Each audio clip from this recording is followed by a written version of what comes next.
cow. When we were in the Grand Canyon. There's another cow. No, I think that's the same one. We were in the Grand Canyon. Osprey? Wait, that's why. There we go. Is it of the M? It does of the M. Yeah, it's an That's osprey. exactly what it is.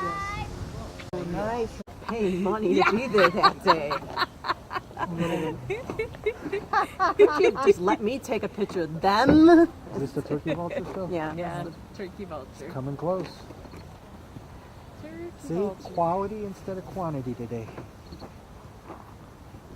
I like his guns. Wow. That's That an is adult. close. He's got a redhead. We were driving down on Perception. It is. Do you know if it's a male or a female? I don't know. This is a female sharpshin, and the reason we know is because she's a little bit bigger than a male. Our males are pretty small when you see them in the hand. Now, this female sharpshin is a hatchier. We know this for a couple reasons. First of all, she's a little more feisty. That's pretty common with our hatchiers.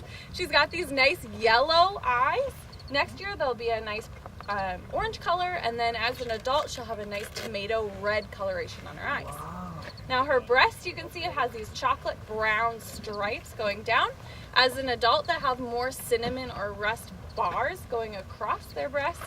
And then her back right now is a nice dark brown color. As an adult, they'll have a slate gray or blue color. Now the sharpshin hawks are our smallest accipiter. They're a forest or woodland hawk. They've got nice long tails and short rounded wings. Now this helps them move through the forest and catch little songbirds.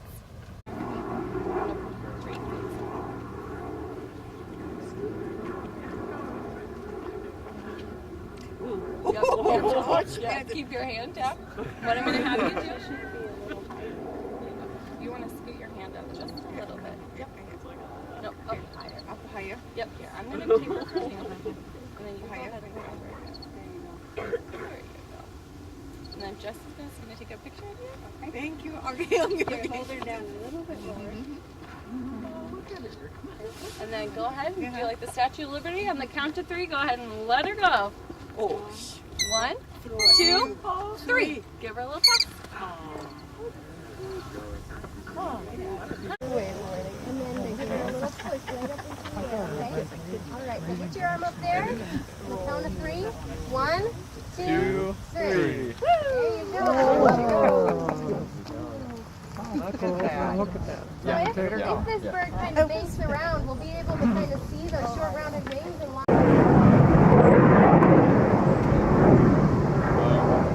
Very terrible. Even though they're longer than black.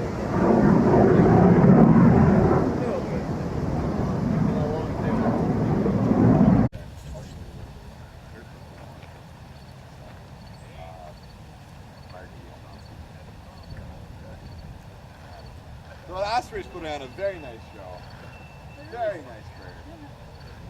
Just kind of cruising up in the wind.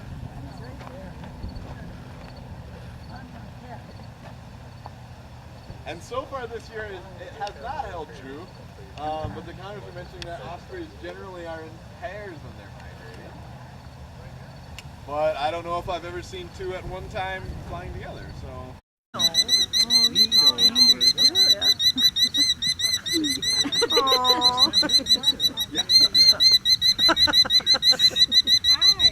He wants to give his own presentation.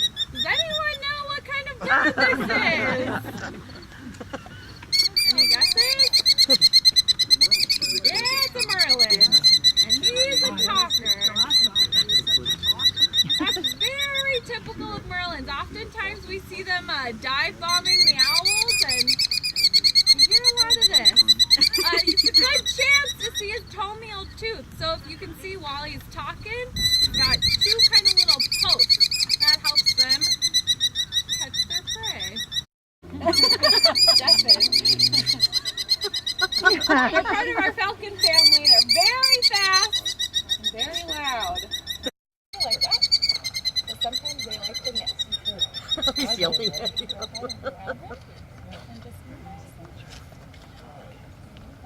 I'm going to go ahead and lift him up.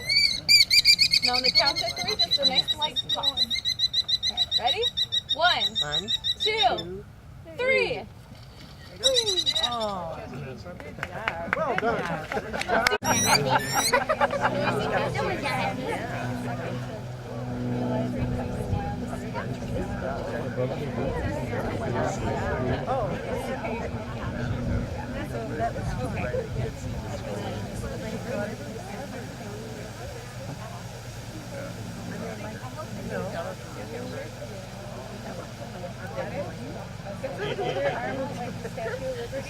And then everybody's going to count to 3, and on 3 you just give it a light toss up in the air.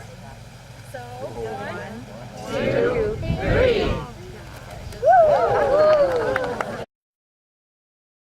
9-digit numbers. No other bird will ever have this number again.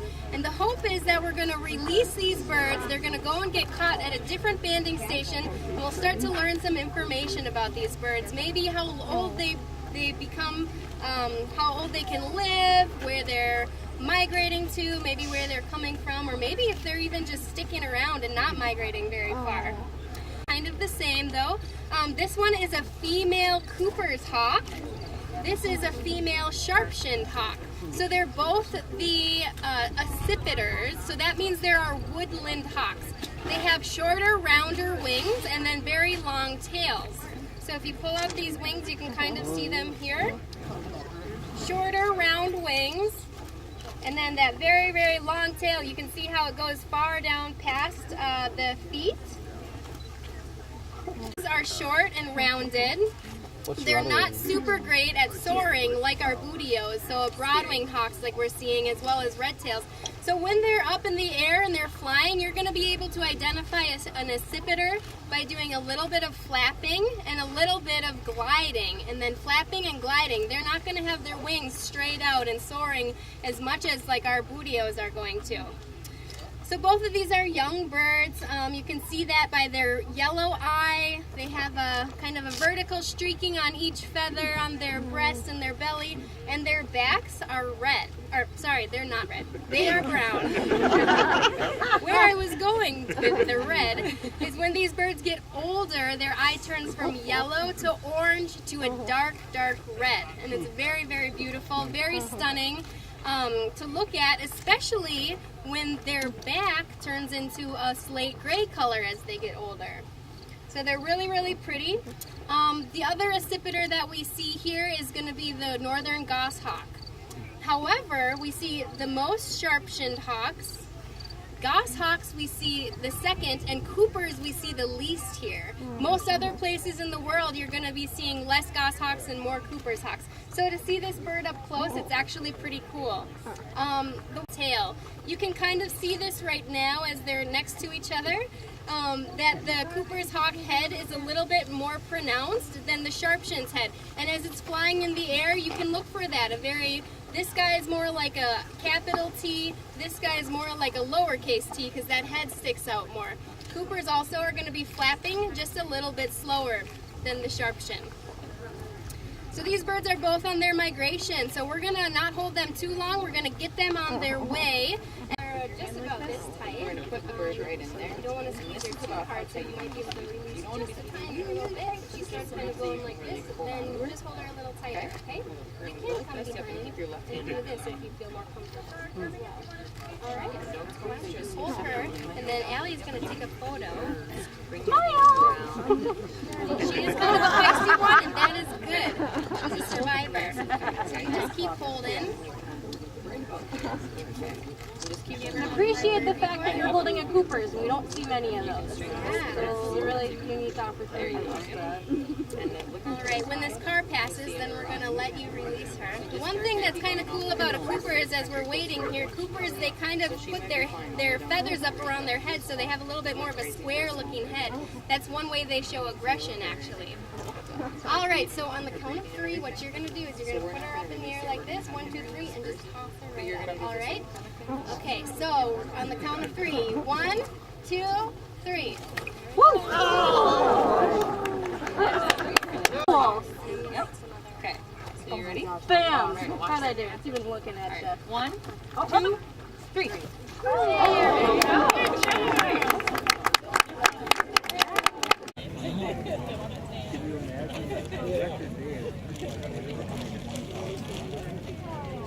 that would be mine.